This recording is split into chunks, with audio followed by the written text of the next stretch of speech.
Michombero a à court terme atteint ces deux objectifs à la fois. 1. Écarter les monarchistes et l'ex-roi Nare V. 2. Éliminer systématiquement des intellectuels et des personnes aisées du groupe ethnique Bahutu. 7 faits majeurs se dégagent sur la problématique de Mai Murere au Burundi actuellement. 1.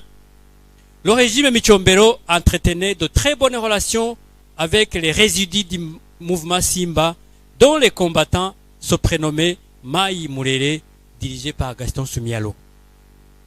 Ceux-ci ont embarqué dans leur sale besogne certains Bahutus du littoral du lac Tanganyika pour tuer les Batutsi qualifiés de Bamanuka. Et d'ailleurs, la première femme à être assassinée à Rumonge s'appelait Pascazi, c'était une femme Muhutukazi. Les Mai Murere dont Michombero parlait n'étaient que des Bahutus à éliminer. Michombero n'a jamais prononcé le mot de Bahutu qui avait attaqué le Burundi. Jamais.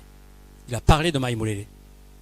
L'usage de ces noms animalistes, Mai Murere, Udukoko, Uturindima, Abamenja, entre directement alors dans la 4e des 10 étapes dans le continuum de la violence qui mène vers le génocide.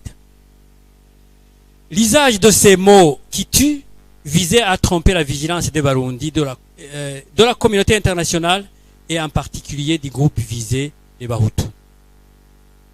Supprimer la menace Bahutu au moins pour 25 ans, comme l'a dit un prélat catholique qui n'est plus malheureusement et dont la sévère détient le témoignage.